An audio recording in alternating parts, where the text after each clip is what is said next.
Hello. PPSC commission के paper के लिए करंट अफेयर्स एक बहुत ही इम्पॉर्टेंट सेक्शन है। हर साल बीपीएससी कमीशन के पेपर में जो बिहार पीसीएस का पेपर है उसमें करंट अफेयर्स से लगभग 25 से 30 क्वेश्चंस हर ईयर पूछे जाते हैं।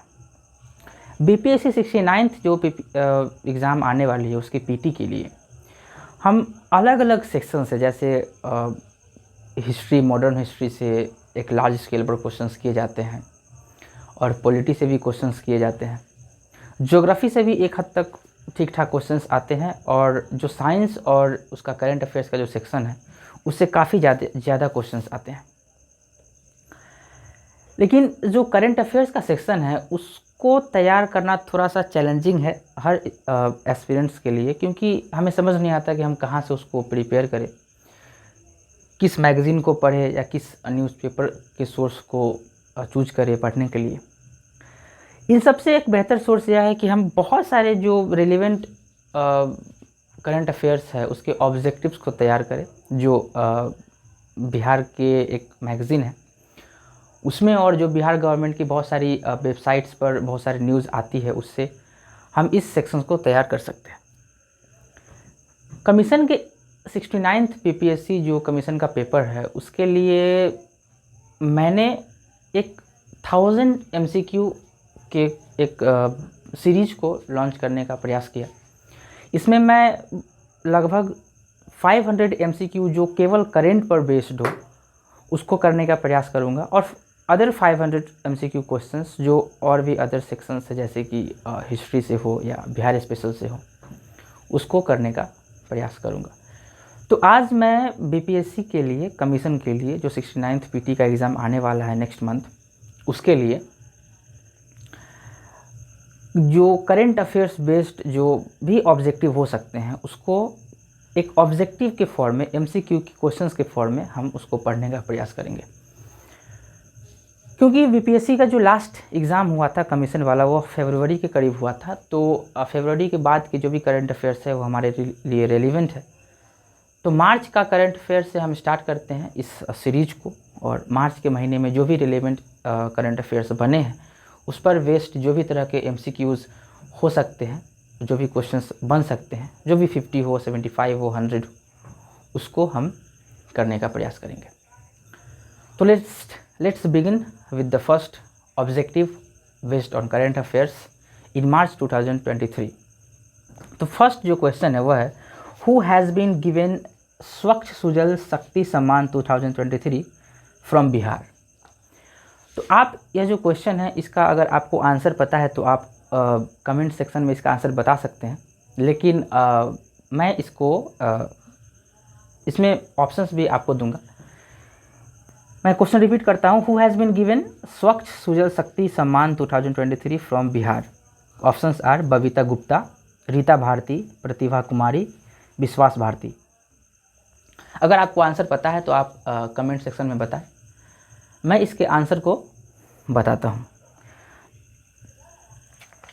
क्योंकि 8 मार्च को इंटरनेशनल वुमेंस डे मनाया जाता है, क्योंकि इसी के उपलक्ष्य पर जो एक बबीता गुप्ता है, जो इसका आंसर है, फर्स्ट ऑप्शन इसका आंसर है बबीता गुप्ता, मुजफ्फरपुर की रहने वाली एक औरत है बबीता गुप्ता, उनको यह सम्मान दिया गया 2023 मार्च में।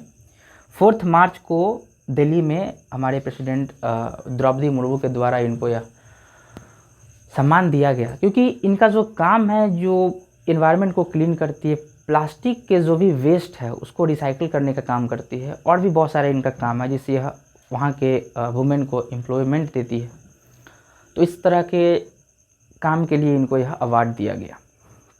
यह अवार्ड इनको दिया गया department of drinking water and sanitation, जो कि मिनिस्ट्री ऑफ जल शक्ति के अंदर आता है। सेंट्रल गवर्नमेंट ने इनको यह अवार्ड दिया। So this was the first question, first objective for the BPSC current affairs. The next question is, recently the Gayaji Dam has been conferred the National Award 2022 by the Central Board of Irrigation and Power. This dam has been built on which river? Recently Gayaji dam को बनाया गया है और question यह है कि किस river पर यह डैम बनाया गया है। क्योंकि यह जो डैम है बहुत ही हाल फिलहाल में यह डैम बना और बहुत प्रचलित हुआ, क्योंकि इसका बहुत ही अलग तरह का सिग्निफिकेंस है। इसके ऑप्शंस है Falgu river, Yamuna river, Punpun river और Kosi river. Answer of this question is Falgu river. इस क्वेश्चन का आंसर है फाल्गु रिवर। फाल्गु रिवर पर गयाजी डैम बनने वाला है और इसका एक रिलीजियस सिग्निफिकेंस है इस रिवर का। पहले फाल्गु रिवर को कोई इंपॉर्टेंस देता नहीं था कमीशन के पेपर में, खासकर बिहार में, लेकिन 3-4 साल पहले इस पर एक क्वेश्चन आया, उसके बाद लोग इसको सीरियस लेने लगे। फाल्गु रिवर का यह सिग्निफिकेंस है कि माँ सीता जो थी इस रिवर को श्राप दी थी, कर्ज किया था उनको इस रिवर को कि इस रिवर का कोई अदर सिग्निफिकेंस नहीं होगा, तो इसमें एक शांत टाइप का जो एनिमल होता है वही रहता है और इसका कोई अदर सिग्निफिकेंस नहीं। लेकिन इसी रिवर में अभी एक डैम बनाए जाने वाला है, गयाजी डैम। तो जो यह गयाजी डैम है वह इंडिया का लगभग लार्जेस्ट रबर डैम बनने वाला है, इसीलिए यह एक इम्पॉर्टेंट ऑब्जेक्टिव क्वेश्चंस और करंट अफेयर्स के लिए इम्पॉर्टेंट है यह गयाजी डैम। फाल्गु रिवर के बारे में कुछ और जानते हैं, क्योंकि लास्ट ईयर से क्वेश्चंस किए गए थे। फाल्गु रिवर का एक और नाम है निरंजना, इसका एक और नेम है निरंजना।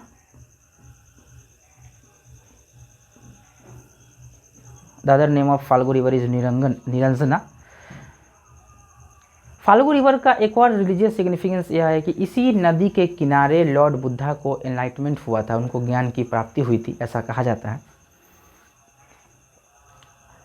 फाल्गु रिवर आगे जाकर मिलती है एक और रिवर से, उस रिवर का नाम है Punpun river. Falgu river Punpun river से मिलती है। गयाजी डैम जो है 400 मीटर चौड़ा है और 3 मीटर इसकी हाइट है गयाजी डैम की। इसलिए सिग्निफिकेंस इसका इंपॉर्टेंट है क्योंकि यह लार्जेस्ट रबर डैम है, आप इसको याद कर सकते हैं। इसलिए मैं बार बार बोल रहा हूँ ताकि आपको यह याद हो जाए। फाल्गु रिवर जो है ओरिजिनेट करती है मुहाना रिवर से। लास्ट टाइम यही क्वेश्चन किया गया था कि फाल्गु रिवर कहाँ से ओरिजिनेट करती है। मुहाना रिवर से फाल्गु रिवर ओरिजिनेट करती है और लीलाजान रिवर से भी यह फाल्गु रिवर ओरिजिनेट करती है, वहीं से इसकी शुरुआत होती है। So the next question is martyr Jubba Sahni was associated with which movement. इसके ऑप्शंस है quit India movement, non cooperation movement, indigo movement and Rowlatt Satyagraha. Recently अगर इसका आंसर आपको पता है तो आप कमेंट सेक्शन में बताइए। लेकिन रिसेंटली क्या हुआ कि पटना में एक मोइनुल हक स्टेडियम है, उसमें एक पार्क बनाया जाने वाला है और उसी पार्क बनाया गया, डेवलप किया गया और उसी पार्क में जुब्बा सहनी जी का जो एक मूर्ति है वह अनवील किया गया सीएम के द्वारा। इसीलिए जो स्टैचू है इम्पोर्टेंट है और इस तरह के बहुत सारे स्टैचूज जो पहले बनाए गए हैं उसको भी बीपीएससी पूछ चुका है। तो इसमें हमें 2 चीज़ जानना है कि जो जुब्बा सहनी थे वो क्विट इंडिया मूवमेंट से रिलेटेड थे। तो क्विट इंडिया मूवमेंट कब स्टार्ट हुआ था, तो 8 अगस्त एंड 1942 को, यह 1942 को 8 अगस्त 1942 को क्विट इंडिया मूवमेंट स्टार्ट हुआ था। गांधी जी ने स्टार्ट किया था इस मूवमेंट को। क्विट इंडिया मूवमेंट को कई बार हम अगस्त मूवमेंट भी कहते हैं, क्योंकि जुब्बा सहनी ने मुजफ्फरपुर में ही एक अंग्रेजी अफसर को जला दिया था, इसकी वजह से इनको फांसी हुआ था। इसलिए इनका स्टैचू डेवलप किया गया है और इसलिए यह अभी न्यूज़ में है, तो हो सकता है इससे क्वेश्चंस किया जा सके। The next question is according to the world air quality report released by Swiss agency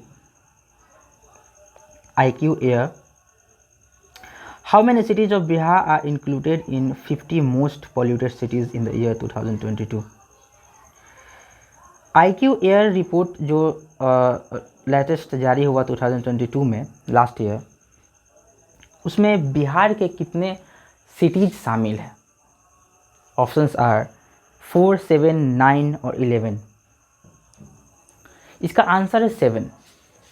Bihar के 7 सिटी जो IQ एयर इंडिया रिपोर्ट में बिहार के 7 सिटी शामिल है, जो वर्ल्ड के लार्जेस्ट, जो सबसे ज़्यादा पॉल्यूटेड सिटी है उसमें दरभंगा,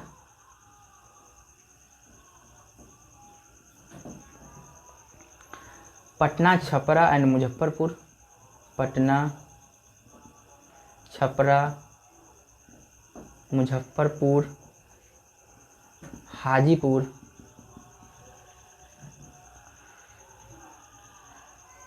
भागलपुर एंड गया।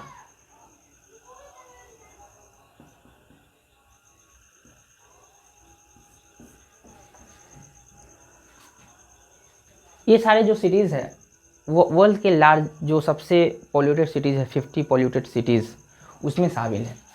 और जो दरभंगा है वो 6th नंबर का सबसे ज़्यादा पॉल्यूटेड सिटी है वर्ल्ड में। अगर 50 जो लार्जेस्ट पॉल्यूटेड सिटी है वर्ल्ड के उसमें देखा जाए तो भारत के कितनी सिटी है, 39 सिटीज़ भारत के IQ एयर रिपोर्ट में इंडिया के वर्ल्ड के जो टोटल 50 पॉल्यूटेड सिटीज़ है उसमें से फर्स्ट जो 39 सिटीज़ है वह इंडिया के हैं। अगर उस रिपोर्ट में देखा जाए कि फर्स्ट सिटी ऐसा जो कौन सा ऐसा सिटी है जो सबसे ज़्यादा पॉल्यूटेड है, फर्स्ट नंबर पर वह है पाकिस्तान का लाहौर, और 4th नंबर पर हमारा कैपिटल दिल्ली आता है, 6th नंबर पर बिहार की दरभंगा, 10th नंबर पर Patna.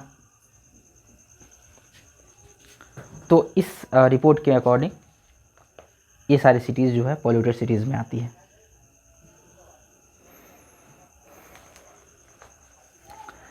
Next question, who has become the first Indian women to climb Mount Kilimanjaro only in 36 hours. केवल 36 घंटों में माउंट किलिमंजारो को ऐसी कौन सी महिला है जिन्होंने चढ़ाई किया। अगर यह क्वेश्चंस बिहार करंट अफेयर्स में हम पढ़ रहे हैं तो स्वाभाविक है कि वह महिला बिहार से होगी। ऑप्शंस है प्रीति राज, लक्ष्मी झा, सुपर्णा यादव और कोमल कुमारी।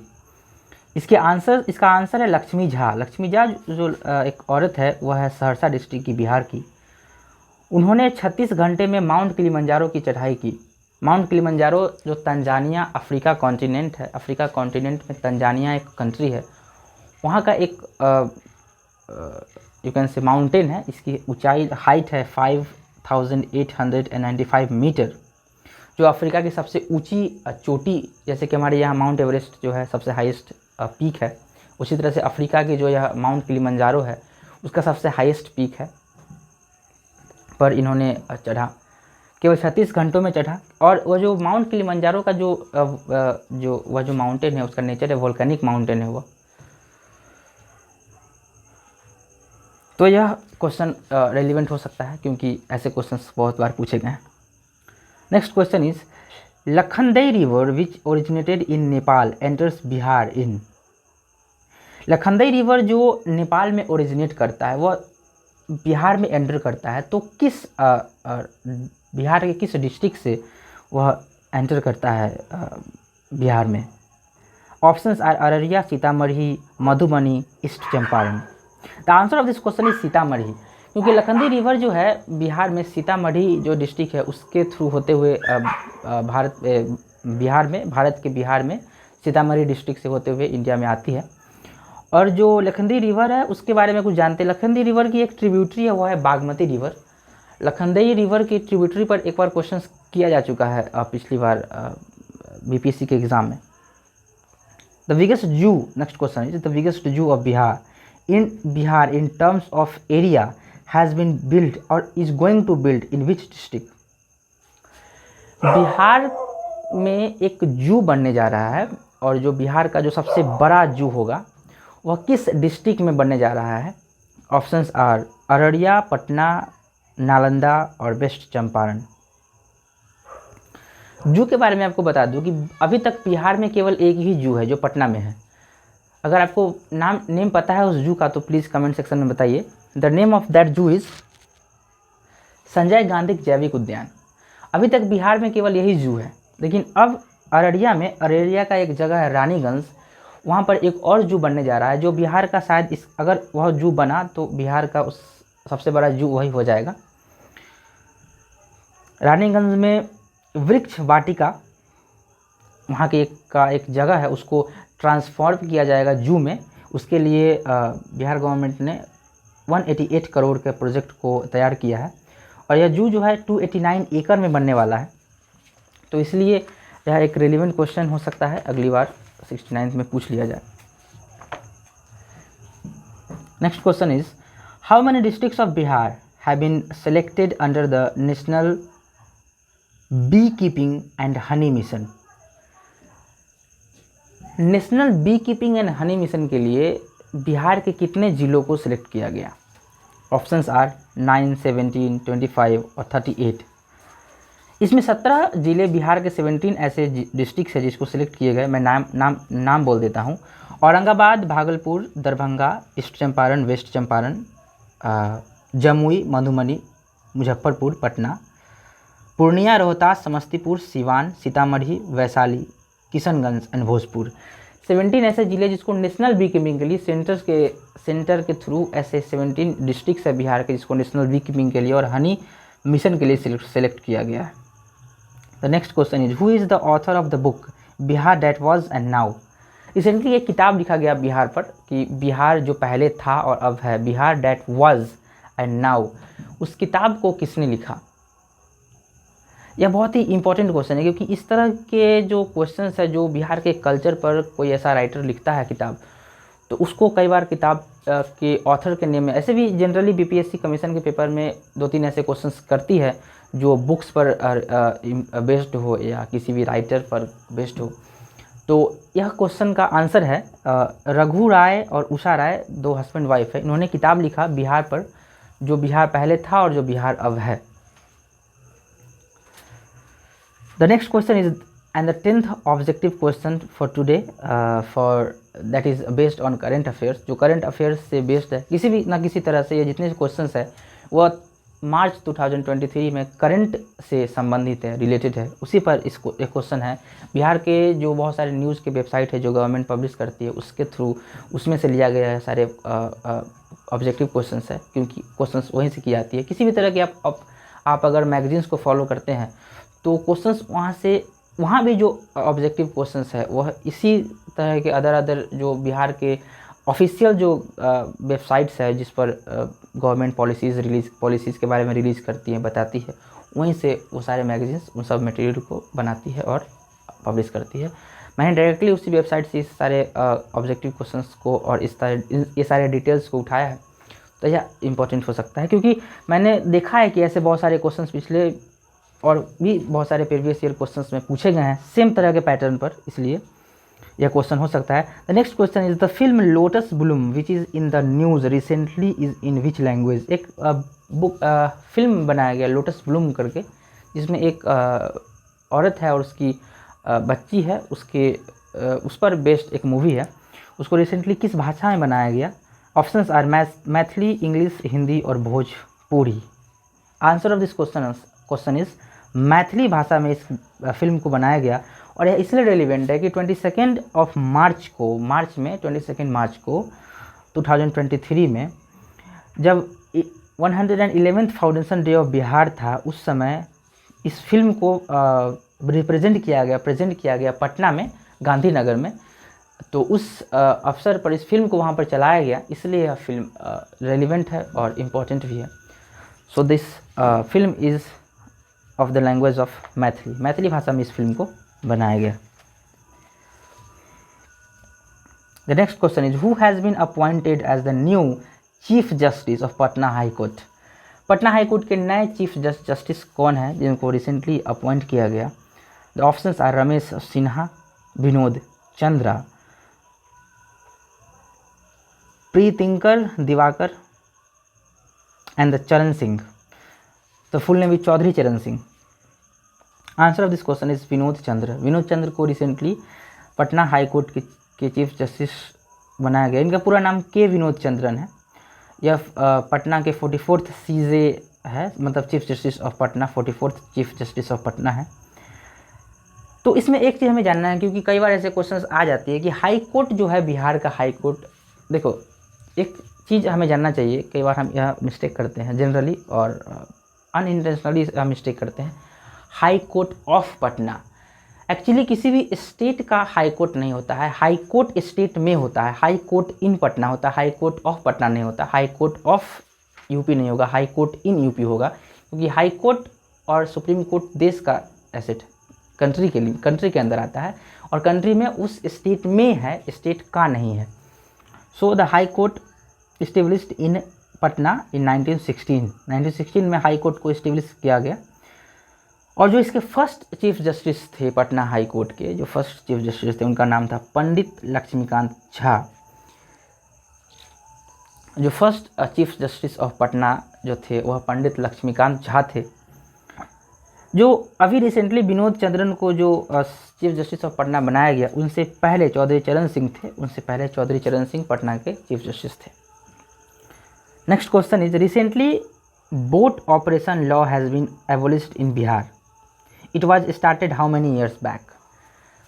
बोट ऑपरेशन, नौका परिचालन से संबंधित एक लॉ था जो बहुत सालों पहले बना था, बहुत सालों पहले बना था। अगर ऑप्शंस आप देखेंगे तो इसके ऑप्शन है 138 years, 144 years, 135 years, 213 years, 213 years.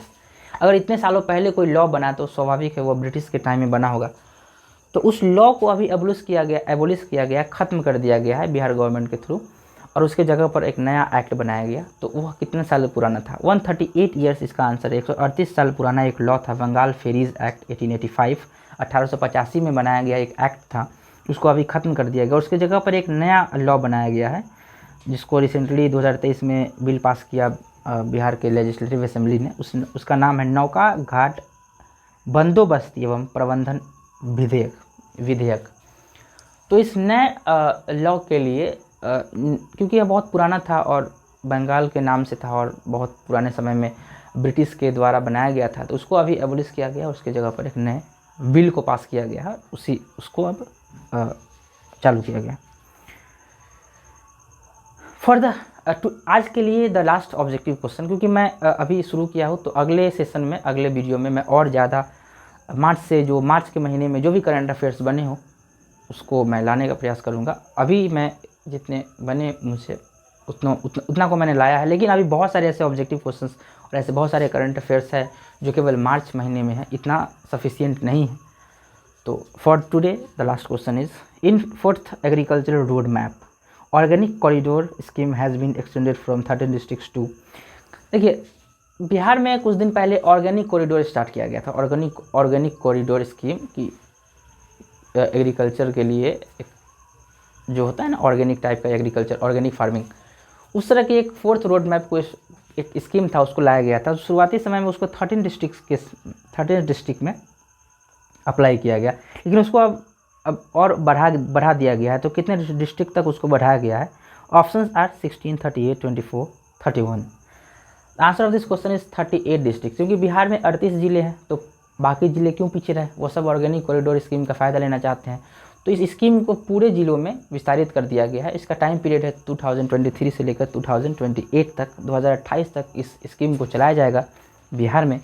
क्योंकि शुरुआती में इसमें केवल 13 डिस्ट्रिक्ट्स को लिया गया था, लेकिन अब इसको बढ़ा करके पूरे बिहार के जितने भी ज़िले हैं 38 डिस्ट्रिक्ट्स, उसमें इसको बढ़ा दिया गया है। तो आज के लिए इतने करंट अफेयर्स को पर ही मैं समाप्त करता हूँ। नेक्स्ट वीडियो में मैं और मार्च से संबंधित जितने भी करंट अफेयर्स हैं उसको लाने का प्रयास करूँगा, क्योंकि आप देखते होंगे हर बार कि जो भी कमीशन का पेपर है पीटी में जो बीपीएससी पूछती है, उसमें स्पोर्ट्स से बहुत सारे क्वेश्चंस होते हैं, बहुत सारे ऐसे क्वेश्चंस होते हैं जो चेस से संबंधित होते हैं। तो स्पोर्ट्स के जो 2023 में जो भी तरह के स्पोर्ट्स पर जो क्वेश्चंस हुए वो बचे हुए हैं, और भी बहुत सारे बिहार के और भी अदर तरह के जो डेवलपमेंट्स होते हैं, गवर्नमेंट पॉलिसीज़ होती है, उस पर क्वेश्चंस होते हैं, तो वो सारे हैं। तो उस पर और भी 25-50 ऑब्जेक्टिव क्वेश्चंस और बनेंगे, मैं उसको नेक्स्ट वीडियो में ख़त्म करूँगा। तो उससे हम क्या करेंगे कि आने वाले एग्ज़ाम तक हम आराम से 500 to 700 ऑब्जेक्टिव क्वेश्चंस और करंट अफेयर्स बेस्ड क्वेश्चंस कर पाएंगे, जिससे हो सकता है कि हम 20-22-25 क्वेश्चंस, जो लगभग 30 क्वेश्चंस आते हैं करंट अफेयर्स के, जिसमें से अगर सही से हमने ऑब्जेक्टिव क्वेश्चंस का प्रैक्टिस किया तो 20-25 क्वेश्चंस तो हम आराम से कर ही पाएंगे। तो अभी के लिए thank you, see you in the next video.